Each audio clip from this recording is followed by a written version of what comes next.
G'day there, Cygnets and Swanlings. 2012 Premiership player Nick Smith here. It's my pleasure, as always, to introduce a bevy of bloods, a fan podcast of the Sydney Swans Football Club, brought to you by Noddy and Stevo, a pair of red and white tragics. So pop on the kettle and settle in as the boys had an in-depth chat about the Swans' last game, the Swans' next game, and a little bit about footy too. This is Nick Smith signing off until next week's episode. But in the meantime, remember, be good to your bloods and they'll be good to you. Welcome back to a bevy of bloods. My name's Noddy and I'm joined once again by my regular co-host Chris. How you going, mate? Yes, fantastic, Noddy. Great to get a win over the little brothers, mate. How you doing? Good stuff. Yeah, good, mate, for the exact same reason. Welcome back to ABOB. In this episode number 49, we're going to be chatting about the round 20 smashing of the Giants, as well as the upcoming bogey game against North. So fluff up your tail feathers and settle in for a potentially biased yarn about all things to do with our beloved bloods.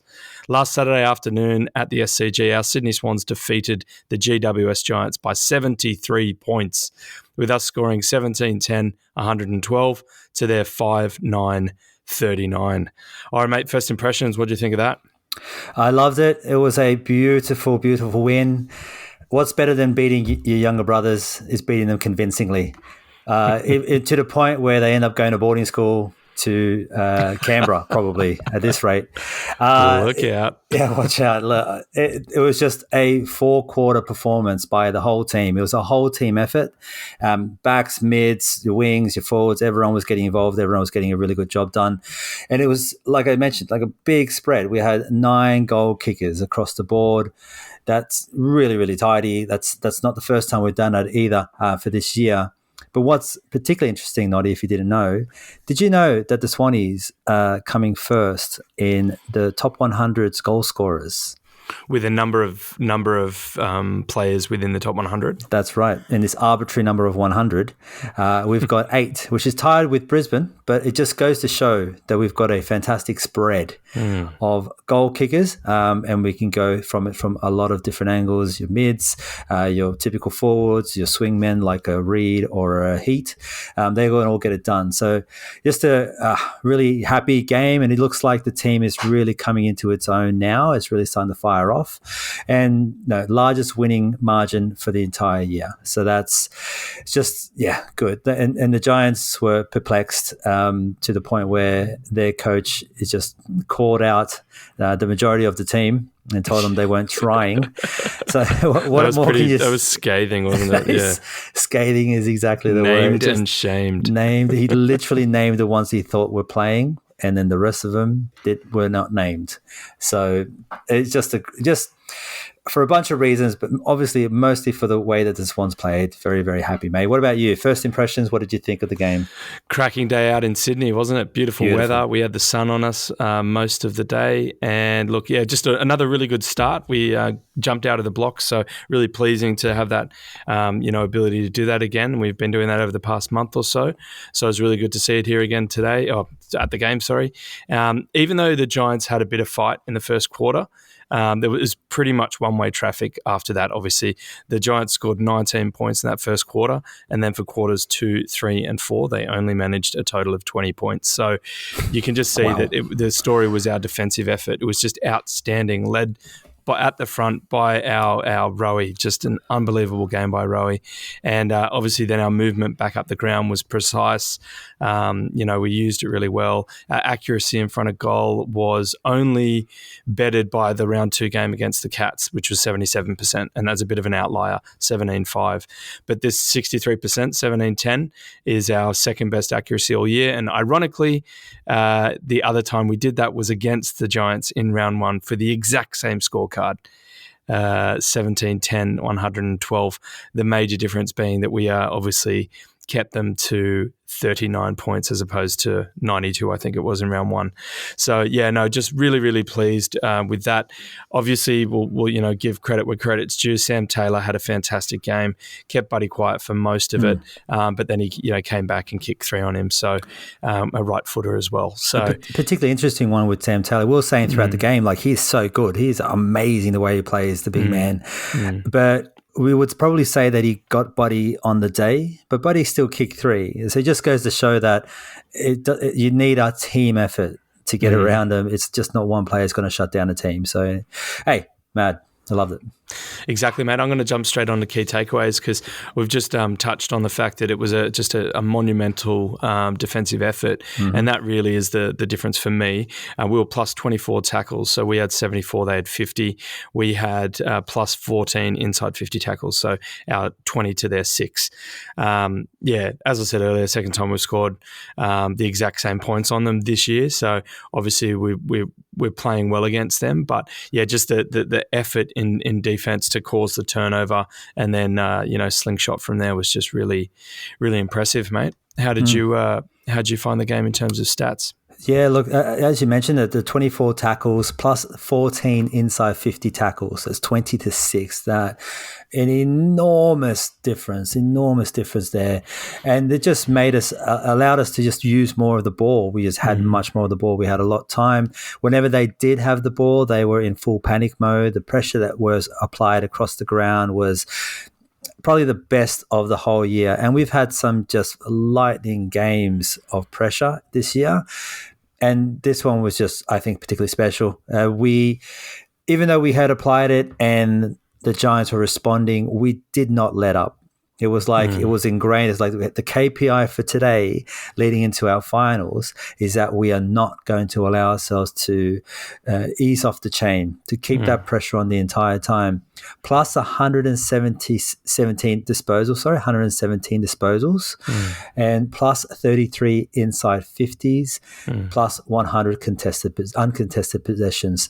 Across the board, that was just an entirely dominant display by the team. And as we'd mentioned, a dominant display by the team across the board, not just in one particular way, not just the mids, but the halfbacks were really getting amongst it. The half forwards were really getting amongst it. It's just a great cracking day of football really for the Swans, and just hopefully coming across at the right time. It's kind of a bit, we'll go through it in a second of the teams we've got ahead of us and what that means, but it really kind of does give you a bit of a moment to pause and go, well, if we're playing this good at this time of the year, that's excellent. And maybe we've got the coaches, if we've got them primed up at just the right time. It was just really pleasing to see the two-way running as well. Like, we were clearly switched on and we were there to play. And, if we did turn it over, we'd be fighting hard to get back and make a contest and turn it over again. So it was just really pleasing. I mean, you could see, and the commentators were talking about it throughout the game. I watched the replay. Obviously, you couldn't see it at the game as well live. But, yeah, just the numbers that we had going both ways was just really pleasing. And, just very impressed by the win. And obviously, I think GWS are at a different point in their their rebuild, want of a better term. But as their interim coach called out, they didn't look like the majority of the team were really switched on, and so we, I guess we took advantage of that, and maybe we just bullied them because of that. But yeah, I do think that, as you're saying, we seem to be timing our run well, and hopefully we can keep it going for the next couple of games of the home away season, so we can hit the ground running in finals. So on that, mate, so we are now coming fourth. We are up from sixth. We got 13 wins, fourth. 1, 2, 3, 4. That's it. That's the one we were all really hoping for. Yeah. And thank God to a couple of decisions along the way, a couple of games that kind of a bit of upsets. Mate, we've got fourth, like double chances. Let's go. Come on. So exciting. So excited. It was awesome, yeah. Obviously, Freo lost to Melbourne in a pretty big way, and then Brisbane lost to Tigers in a very exciting game, and then Carlton obviously got beaten by the Crows. So the combination of these things allowed us to leapfrog into fourth. So yeah, unbelievable. And we also improved our percentage. So we were on 121.9. We're now on 126.5. So 13 wins, 6 losses. So as we know, we've been talking about it pretty much all year. 13 wins pretty much locks you into playing finals, so we can tick that box. So from here on in, it's all about striving for the double chance. So currently in fourth, it's all in our hands, and we look at the run ahead, and we've got North. We're going to do a preview later on. We've got North this weekend, then Collingwood for the last home game, and then St Kilda away to finish up. So, they're not going to be easy games, certainly, but if we can continue to get at least one or two of these, then that will help us hopefully stay around the fourth, at least around fourth. Yeah, and a lot was made, even just in the last 6 weeks, that we had the easier run home of a lot of these teams, including Melbourne in particular. So I guess it's all kind of pieces are falling together in a way, like touch wood, but it does allow us to kind of give a bit of hope that maybe top four is actively what we're striving. We can keep knowing the teams ahead of them that some of the other players, some of the other teams are playing. Rather, I really schnitzeled up that moment, but we do have a solid chance to stick to this four. And Definitely. And the next couple wins, like especially the one against Collingwood, which would probably be a good danger game considering the way they play. They may beat us by 1 point or be a draw the way that they're playing these days. They love a good close game. It's down and dirty, and that's the kind of style of game that we like as well. So rolling into finals, a combination of playing the football that we want and some good practice coming into it. Like tidying it up very nicely. Touch wood. I mean, we've had a pretty good run with injuries. We'll chat about that later on. We've got some continuity in the squad. We're playing as we like to play, so we're starting well and we're finishing well, and we're kicking some big scores. Like we're doing all the things that the club is known for. Hard contested footy, which hasn't really always been there in the past maybe 18 months or so, but really working on it at the moment, and then melding it with that precise ball use and movement, and it's coming together well. So hopefully we can just keep it going, roll on, but. Yeah. All right, mate. Well, we may as well crack on to favourite moments. What were your favourite moments of the game? Well, just as you mentioned, our style of game, hard around the ball, like contested possession, and also some silky elite skill sets. My two favorite moments, the first one is Rowie. The very first clearance of the game, our first inside 50, there was a bit of a mess going on in the centres there, and Rowie came out of just outside of screen anyway, and burst on through, grabbed the ball, shrugged off a tackle, bounced to someone, and then got that clearance. And I was like, okay, Rowie has come to play today. He's basically got his, I don't know, it seems like he's feeling the game. He feels his own game and what he can bring to the team, and he was going for it straight off the bat. So that was a massive moment. And then Goulden's first goal, when they just gave him way, way too much damn time. They got it out to him in that pocket, and no one got close to him. He's just like, all right, I'm just going to go for a little bit of a walk, and then slot one in from a bit of an angle from 35. So Goulden, man, so good. Don't do that when he's got that foot skill on him. He's elite on the foot. So yeah, just a good mixture of hard possession and just general elite skill and getting loose off the players. It was a very, very nice game. And from memory, both of those moments were in the first quarter. So we didn't mess around. We were there to play from the beginning. What about yourself? Favorite moments? Mate, just a couple of little ones. One thing that stuck out, I mean, there was a fair few highlights in this game, so it was hard to sort of, Papley's little shimmy and goal, that was pretty cool. But Foxy at one point, and it was sort of in front of where we sit in the O'Reilly, he sort of, there was an impending collision, and he just hit the contest really, really hard and sort of grabbed the ball and spun out and just evaded collision and contact. Like, it was just a silky smooth, possession. And I think we cleared from there. It was a rebound 50. And it just, I don't know. He's just been playing so well. And that was a good moment, I thought. And when we saw that, we looked at each other immediately, didn't we? Yeah, we were just tag that moment, favorite moments. That was superb. Just hard at the football, and then went on to score down the other way. It's gorgeous. Yeah, definitely. And the other one for me, I think this is definitely in a highlights reel. I think Amadi takes a mark around centre square-ish. He looks to switch and goes towards, away from broadcast view towards the O'Reilly. And he kicks to Goulden, who's pretty much marked up. He takes a contested mark over whoever's marking him, maybe Kennedy or Ware. But and then he handballs to Lizard, who's screaming down the wing, and then Lizard gets a goal. So, he'd bust open his eyebrow, and it was bleeding everywhere. And but he just had another great game as well, Lizard. So I love that moment because we've been benefiting from his beautiful kicking off the halfback, for a couple of years now. But we forget that his, that good a kick is just as good in front of goals. And that's right. It was a great moment. And the other thing was, I think I really liked the fact that there was, I think, maybe 3 or 4 minutes left, and we'd just gotten, I think Amadi had gotten it behind, and we got us to the 100.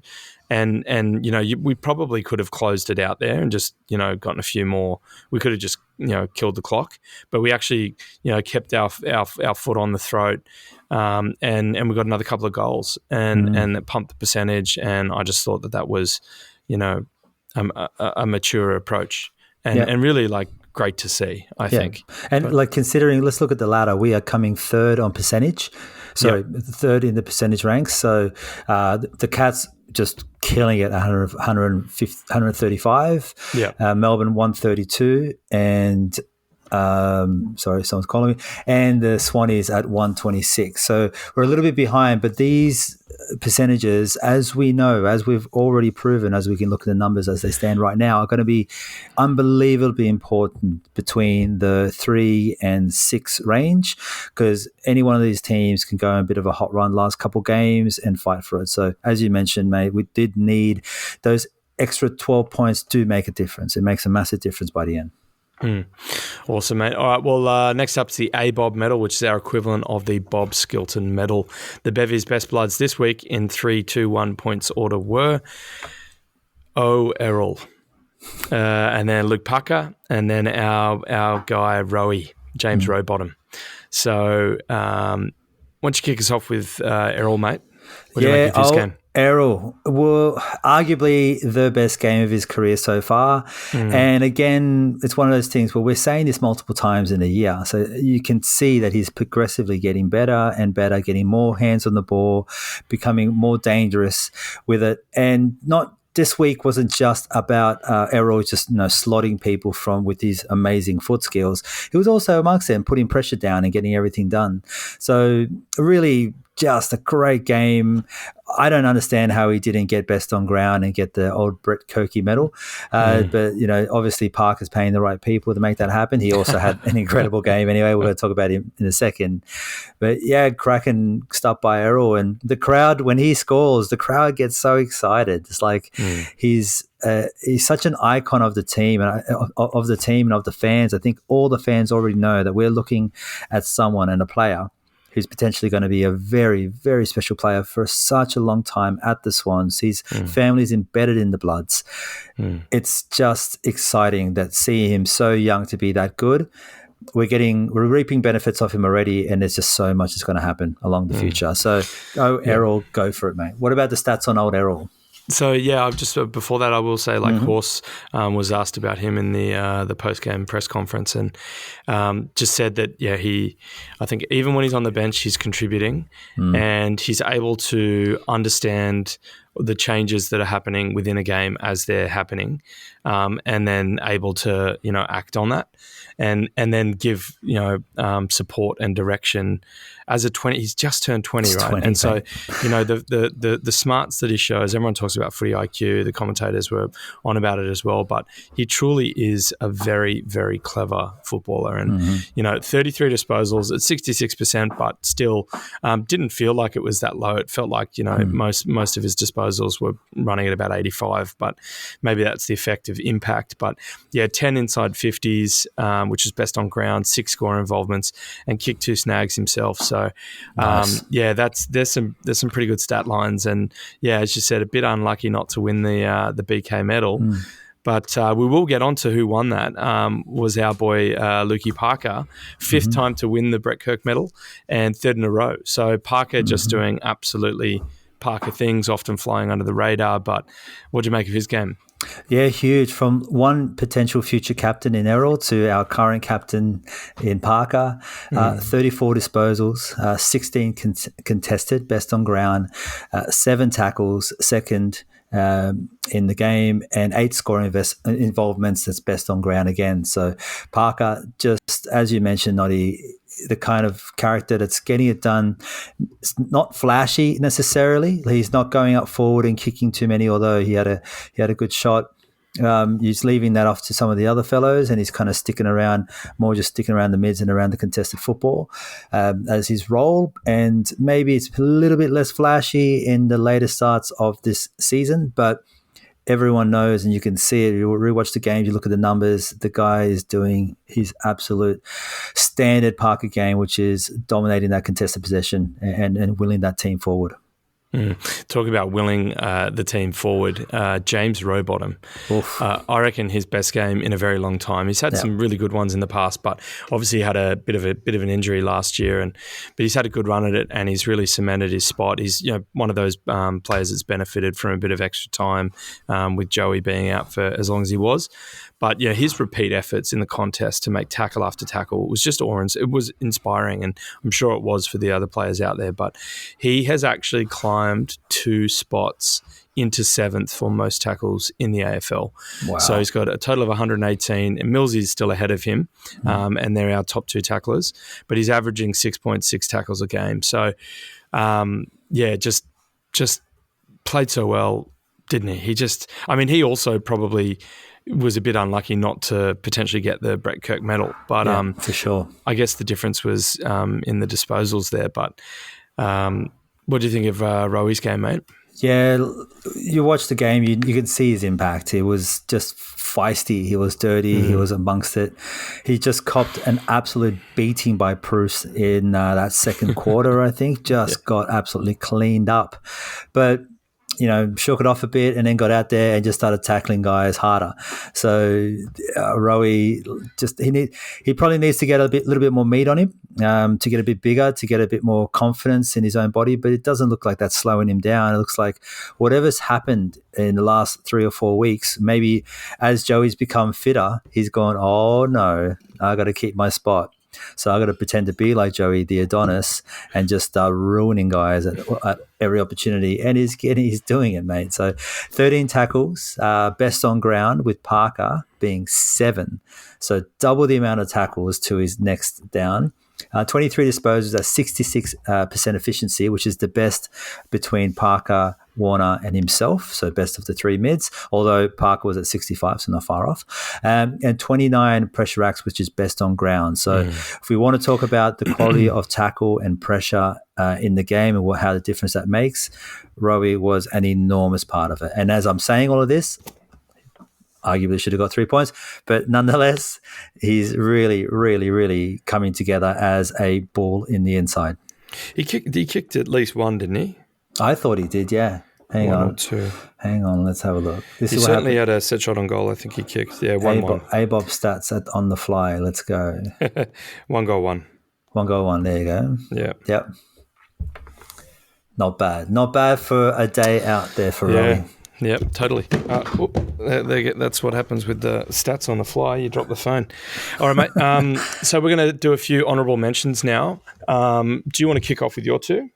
Yeah, if you don't mind, I'm going to go with Reedy. Everyone on this listens to this potty knows that I'm a big Reedy fan and have been for a while.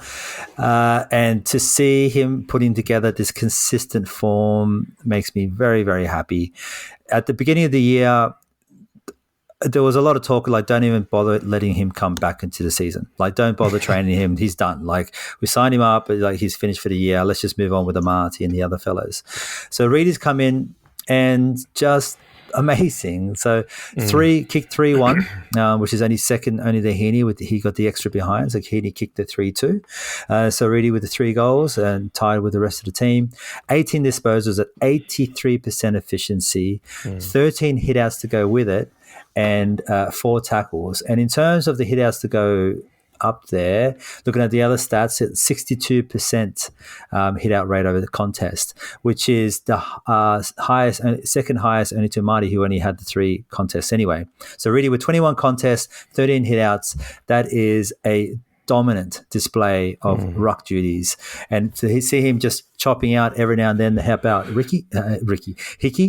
Mate, it's just gorgeous. Like, to see him as a big part of the team is massive. And he's not just getting it done in his contested marking ways, he's also putting pressure on and doing the team things. So yeah, big game from Reedy. The other one, I'll make this a bit quicker, Foxy. Foxy has been playing on Lightning the last few weeks, getting better and better and better every single week. 19 disposals at 94% efficiency. I'll do the math at the top of my head. I think that's only 1 that would have been bad in that case.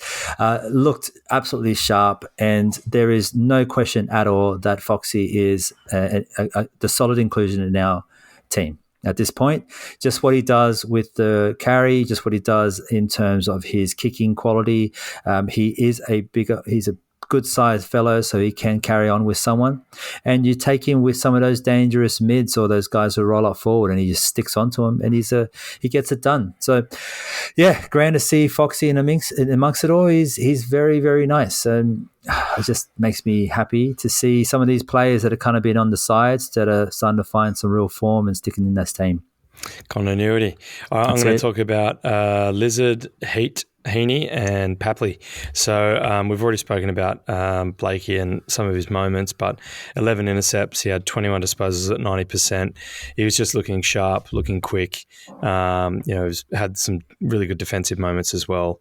He was able to get off our defensive 50 and rebound and just create opportunities for us. So Lizard doing his things.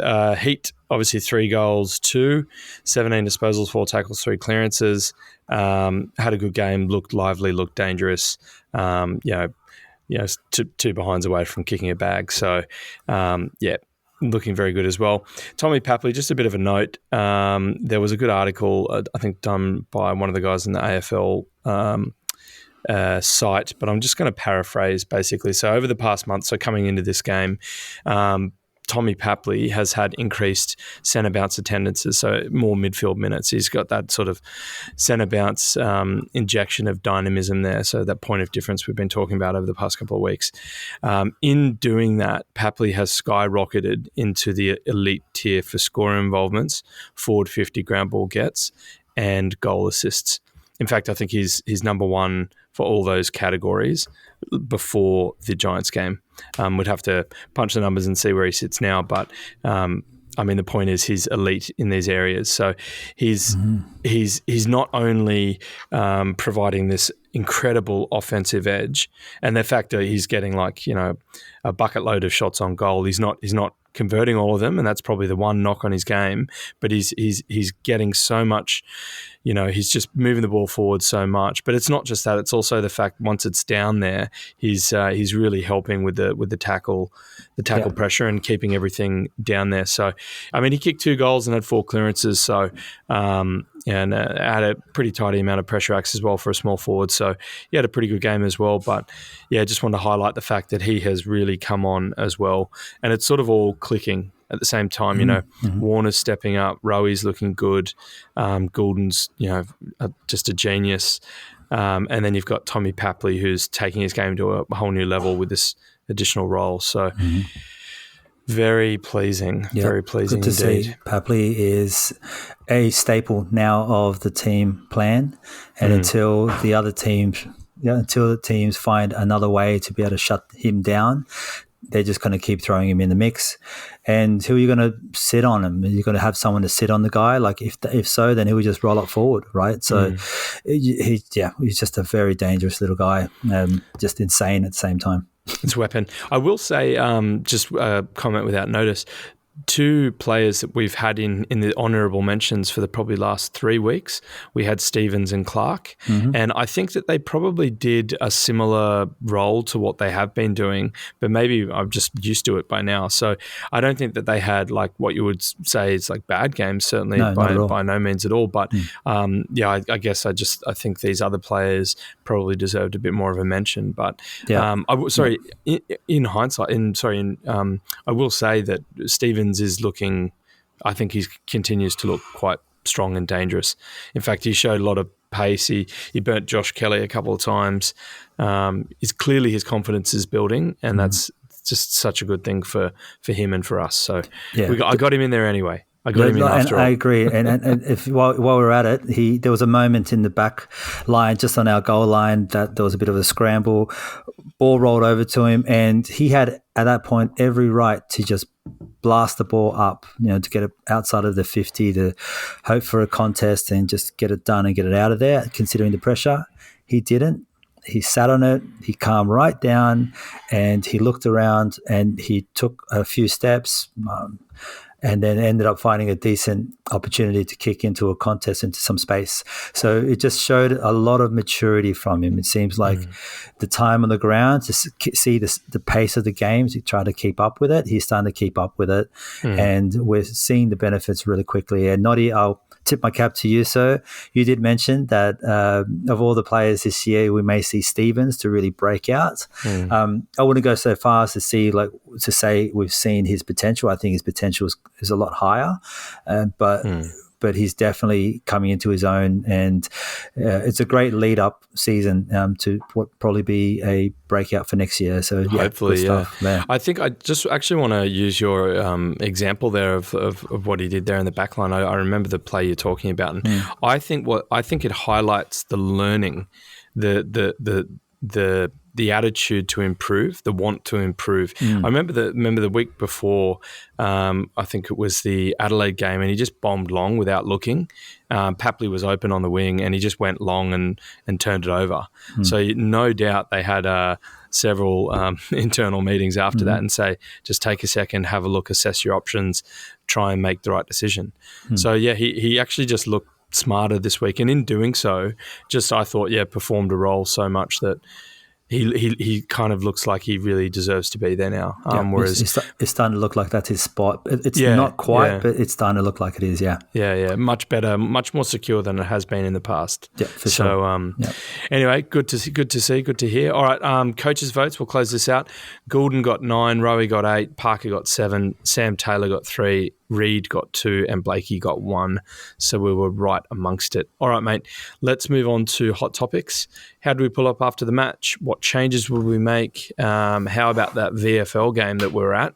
And anything happening with AFLW? So let me kick us off here, mate. So no injuries listed, although I think Hickey went off and came on. Lizard obviously had a stack of claret coming out of his head. And did you see anyone else get a knock during the game? I don't recall anyone else going through any problems there, no. I thought Paddy that was McCartan have a bit of a Toby Green did a grub thing, and then, but I think he played on. It would have been okay. Yeah, no one's listed as injured anyway. Our injury list is looking fantastic. It's there's like four players, and 2 of them are long term. So Naismith and Sheether. But look, I think that Laddams is good to go. He's probably good to go before, like for this game, for the Giants game, but he'd definitely be ready to go against North. But I mean, this is really it. Like we haven't really tinkered with the team over the past 3 to 4 weeks. So why do it now when we're playing like we're playing? Look, what's your position? Yeah, my counterpoint is I've said a couple of weeks now, Hickey looks buggered. He looks beat up. He looks really tired. I think I put a video out last week in that he's just needing to. He's playing well. Like he's passing the ball well. He's seeing it decently. He's getting some clearances, but he's not moving very well at all. Like he was the kind of player where he just burn his own ruck guy, be up the forward and just take a mark uncontested because he's the only guy there. The other guy wouldn't follow. He hasn't done that for since he got that first injury and then into the toe turf. And now I just see him just really struggling to move. And it's just not 100% a Hickey. And as we roll into the finals, I think we want the best that we can get out of him, considering, maybe his last couple of years. And I think that's probably been said about him the last couple of years again. So I just want to see him at full flight, the Jesus resurrected, come back out of that, get that stone, roll that stone out of the way and get back out there, Hickey. And I think having him rest a week and get Laddams in would be fantastic. But I also see the benefits in trying to keep some continuity going into the finals and making sure you've got your best team lined up, ready to go. But I still see that Laddams, when we saw him come in, he was doing everything right outside of the getting around and moving. And that's only going to get better progressively throughout the season. So I like to see Laddams come in for Hickey just for the week, and not because Hickey's playing badly, but purely because he's not playing at his full potential, and we would want to see his full potential by the end of the year. And another week in the ruck battle of him, honestly, just not enough. 28% hit outs to ruck contests, which is low to a standard. And that's probably, if I recall off the top of my head, that's been like 3 or 4 weeks since he's come back, basically. It's been the same. So just not the same dominant Hickey we normally have. I'm only rallying for him to have a rest purely for the reason that he just probably needs one, and it's just time at this time of the year to give him a day off. Far out. Give the guy a day off. He's old. All right, mate. I think that you've pled your case for Hickey to have a bit of an in-season rest. So we stayed after the AFL game and we kicked on. You and me and Steve-O and his dad and my bro Nugs was there, and then he left, and then we just kept drinking cans and they kept serving us. So we were okay with that, obviously. It got to a point it was pretty ridiculous as the game wore on. But, yeah, we had a good win there as well over the Giants reserves. I think it was about a 40-point win. To me, McLean kicked 3 straight, Logan won 3. So Logan's confidence or radar is still a bit off. Otherwise, Joey, Cunningham, Robert, Sheldrick, Wicks, Gould and Ronk all look pretty good. Not going to go into numbers, but Gould particularly I think is looking very solid. And I'm just wondering, in the same, following your logic, do you give Hickey a bit of a week off? Not that Rampy is looking injured, but is this the week that Rampy does have a rest and Gould finally gets his debut? I don't think it will be, but I just want to raise that as a possibility because, we had a really good look at these players because, we've been watching VFL on the app and we get out to Tramway when we can, but we had a really good vantage of the players, and we've got a really good understanding of their lines and their roles, and Gould looked good. He's got one hell of a mean spoil. So, yeah, I'm just putting it out there on the radar. I don't think we'll tinker with the team just for the continuity, but, yeah, just putting it out there into the ether, mate, and see what sticks. Yeah, I think we said it last week as well. Maybe Rampy is time for him just to have a rest. Maybe against North of all people, that's the time to do it. So that would make some sense. Although we did, yeah, as you mentioned, and as the coaches mentioned as well, the wording is, there's still consistency to drive into his game. He's still not quite there. It just goes to show that he's very, very, very good. He's playing very well in the VFL, but the coaches can still see quite a bit to do in him, which is a positive thing. I think they look at him with a long-term project that's going to be paying a lot of dividends, and especially the backmen, they need to be quite mature to do it properly. You can't be a young guy just sprinting over every single ball that comes your way. You need to be ingrained into that style, and so maybe it's just a matter of time to see him do that and just get some more fitness under him another preseason. It seems like it's very clear that it's a it's basically you're waiting in the wings for Rampy to retire, I think, if you're Will Gould. Yep. Because, like the role that he plays is third tall. And Rampy isn't doing that this year because of the emergence of the McCartan brothers. Prior to that, he'd obviously he'd play key defender, play tall, often giving away, 15 centimetres. But, and he played well. Rampy played quite well. I think he, for most parts of the game, he was on Toby Green and did a pretty good job on him, to be honest. But there was one moment where Toby Green took a mark and Rampy tackled him, and they were both just lying on the ground for a little bit too long. I don't know if you recall that, but I thought it was funny. They were both just like resting on each other. It was quite a sweet moment, actually. But anyway, yeah. So for me, and I think Steve-O made the point as well. He was very happy to see what he saw, and made the point afterwards that he thinks a backline of Paddy, Tommy, and Gould is quite confidence inspiring. So.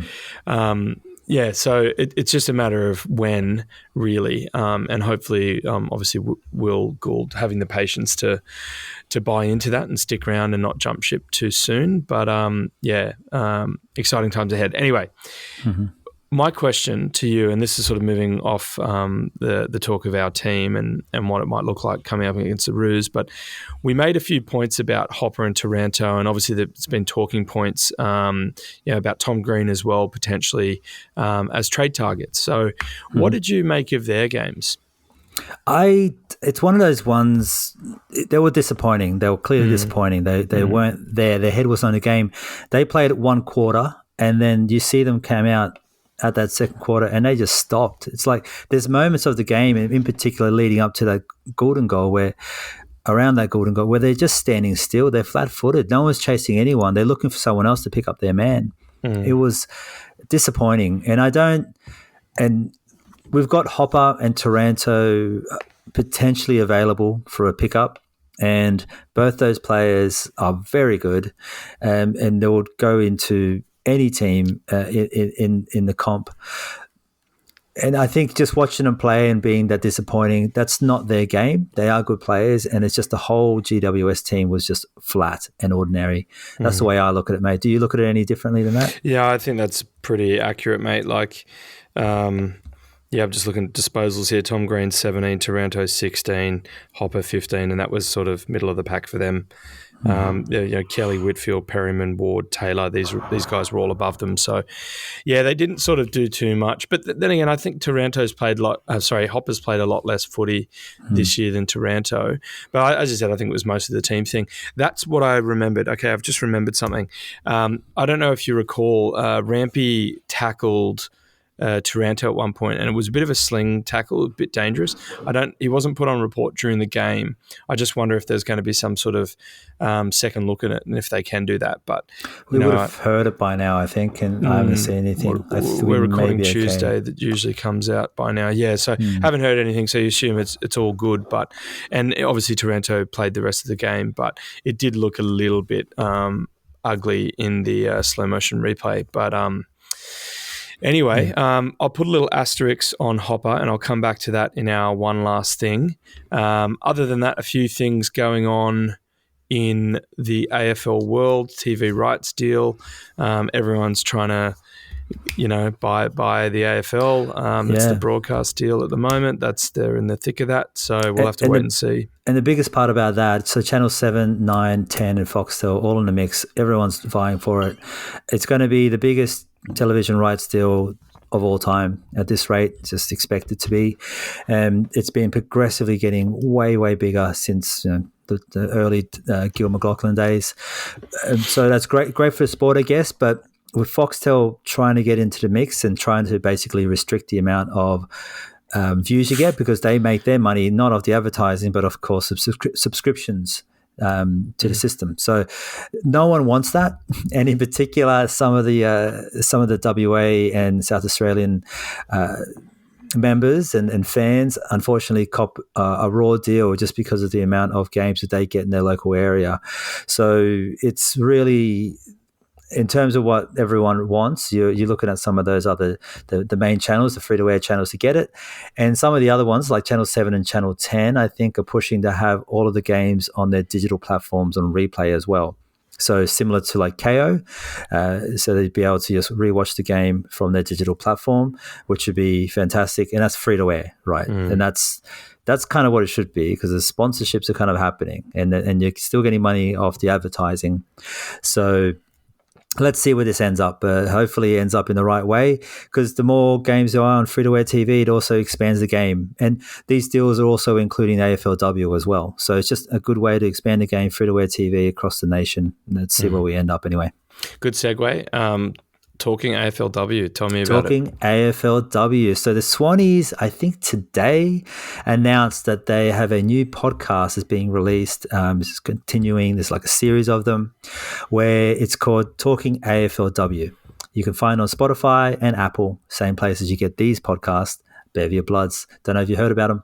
And what they do is they're actually going to be talking to a bunch of players in the AFLW team. They're sitting down with Tom Harley. They're having a chat with Scott Gowans, the AFLW coach, and a number of AFLW industry leaders and whatnot. So it's meant to kind of have a bit of an inside look of what is the mechanics of the team and the structure of the club in that way. So it's going to have some nice insight, I think. So I'm looking forward to it. First one came out today. I'll have a listen tomorrow, and there's going to be quite a few of them coming through. So make sure you follow them on Apple and Spotify. It's going to be fun. Good stuff, mate. All right, have you got anything else in this section? One last thing, I would like to say that we rang a Riley Macca. So for people, Riles Macca, for people out there that don't know, jump onto your YouTube, type in Riles Macca, RILES space MACCA. Riles Macca has some really good AFL content, and in particular, he's a big Swans fan. He'll live cast the Swans game as it's happening, so you can always have that on the side and see other Swans fans chatting while you're watching the game. A little bit of side commentary from Riles himself. He's very well into the game. He's always got nice content. We rang into his show at the halftime point. We were in a busy bar at the time. We're down the Four Pines bar at the SCG, and we couldn't hear a life of him. And so he came across, I listened back to the replay, and he came across as just belligerent. So I'm sorry, Ryan. He's a good character, mate. He laughed it off. It's just like, it's fine, mate. It's all no problem. But for next time we do it, we'll do it a bit better. But he's an absolute cracking guy. He's got some great content. So if you like some YouTube stuff, make sure you look him up, Riles Macca. Good stuff. Yeah, I really couldn't hear a thing. So apologies, mate. Looking forward to the better quality on our end next time. So we'll lift our game. All right. Well, that's it for hot topics. Let's move on to the quick preview. So quick recap. As we said, we're fourth, up from sixth, 13 wins, 6 losses. We are playing North Melbourne Kangaroos. Ooh. They are currently sitting in 18th place on 2 wins and 17 losses. Is that I want to say that's a typo, but I feel like it's not. A percentage of 54.9%. Let's have a quick look, my friend. Yeah, 54.9. Ouch. Okay. Ish. All right. So this Sunday afternoon at Marvel. So obviously we played them earlier in the year. We'll talk about that in a second. This Sunday afternoon at Marvel, we're taking on the Roos. So we are 4 from 1 from our last 5 on a 4-game win streak. They are 1-4 coming off a 2-game losing streak. We've won the past 5 games against the Roos, but the round 4 game in Sydney was actually our closest win all year. So this year, not talking about the Roos, but just in general, Sydney by 11. So one of. But, they really pushed us that day, and it was quite stressful. We were there at the ground, and it really looked like we were going to get done, but scraped through, luckily. The past 5 games against the Kangaroos have been decided by 14 points or less, and so we're talking about like 11, 14, 11, 5 and 6. So average points of 9. So very close games, much, much closer than you'd want at this point in the season, whenever a lot of Swans fans out there doing simulations about, us flogging Roos and pumping the percentage and all these other teams. I think we're getting a little ahead of ourselves there. I think that we need to take this as seriously as we take any other game, because this is the kind of one that we could drop, and we really don't want to be doing that. As we said, we've got 3 games left: North, Collingwood and St Kilda, and we really, really want to bank this, but we don't want to go in thinking that that's what's going to happen. They're obviously in a world of hurt. I think they're going to be probably getting some draft concessions next year, or the end of this year. Sorry, for the following year. I think you've got a point there you want to make about their coaching situation. Yeah, well, they're winning the race to the bottom for that first round pick, and they're also winning the race for Clarkson all at the same time, which is kind of funny considering that Clarkson didn't want to rebuild with the Hawks, it said, and so he left.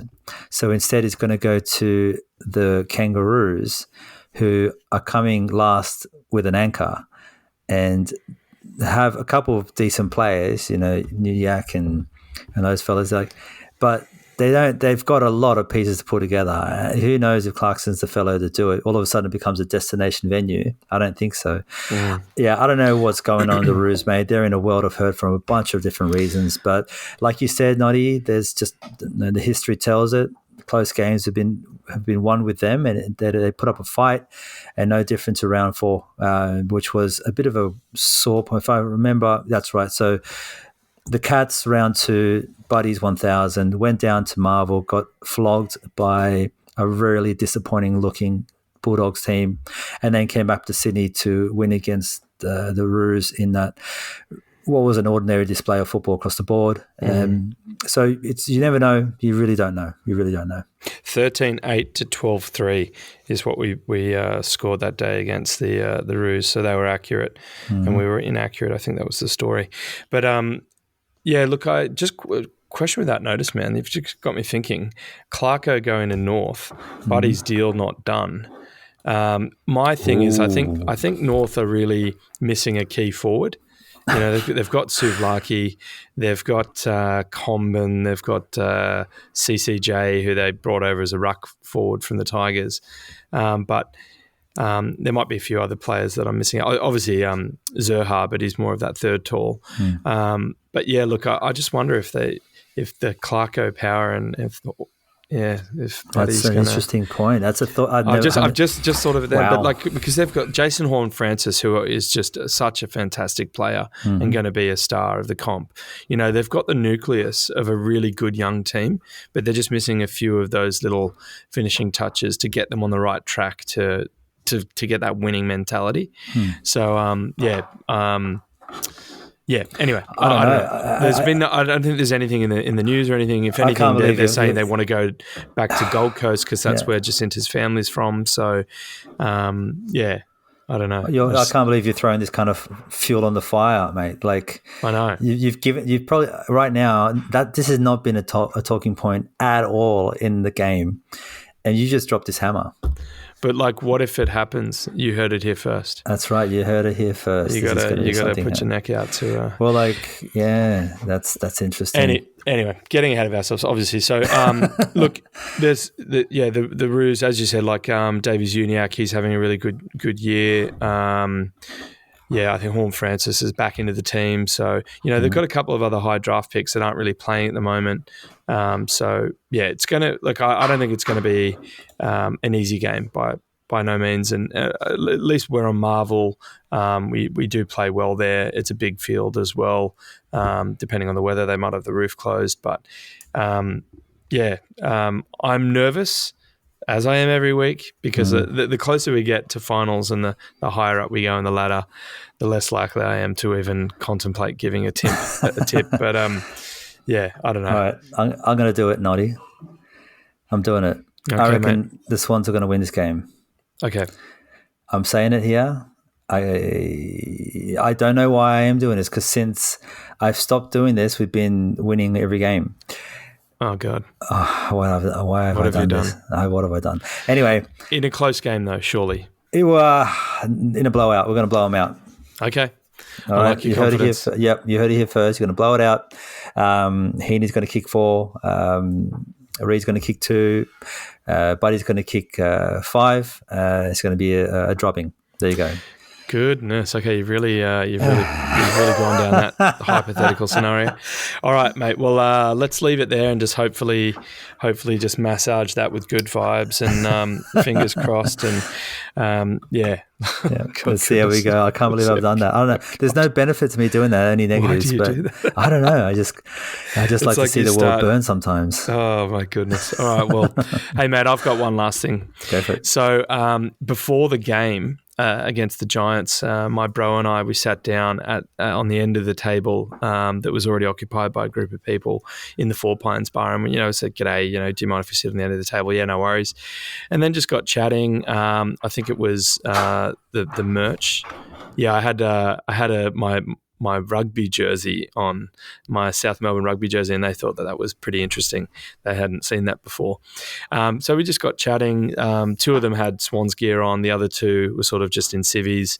No affiliations. Yeah, no affiliation, not Giants, not Swans. But as it turns out, they were Jacob Hopper's cousins. Basically, originally from West Wyalong. The Swans couple had spent some time in WA, and that's kind of how they sort of fell in love with footy again.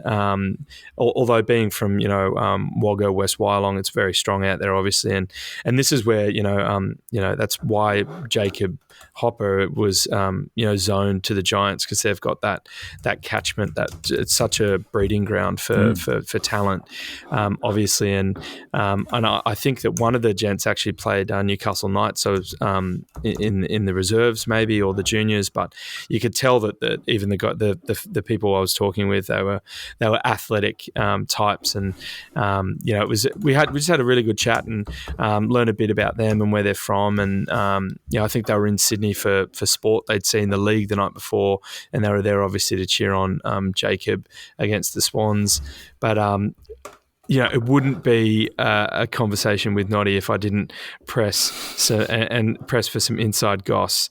So I said, obviously, Jacob Hopper, is potentially up for, is in for trade.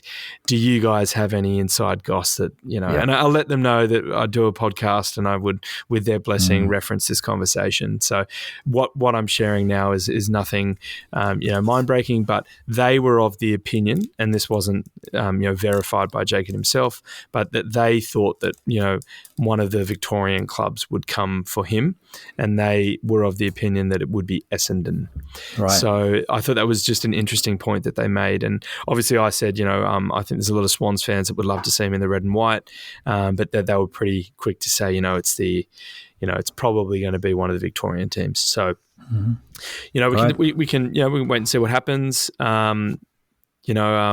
The Bombers do need that type of player, to be honest. That's probably who they're targeting, so that makes sense, and that's probably been in the media as well. So, we'll have to wait and see. But just want to shout out to that group, that family, and I'm just going to call them the Hoppers because totally forgot to get their name, so my apologies. But I let them know about the podcast, and hopefully they've stuck fat through the 50 minutes or so this far. But just wanted to give them a shout out and said that they were awesome, and it was really cool meeting them, and they were good sports. Okay, Hopper adding to the multitude of fantastic players that come from that part of the world.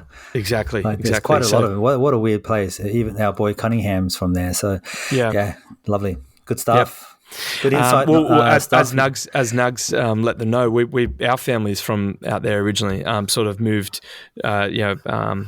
Grandfather, he did some time out there with the on the stations, like with the sharing and stuff. So right. No offense, mate, but I could never imagine yourself or Nugs being on an AFL pitch in a professional sense.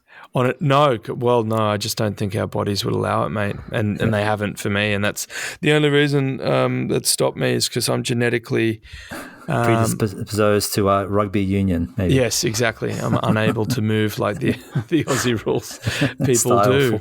Style of football. That's it. Yeah, I'm the opposite of lean. Let's leave it at that. And I'm the opposite of tall, so that's so maybe that's something to consider. You're not going to be getting picked up too often when you're 5'10" and South American. So that's what happens in AFL. That's it, mate. All right. Well, that brings us to the end of the episode. So on behalf of the Bevy, I'd like to say thank you to all you Cygnets and Swanlings out there for listening in.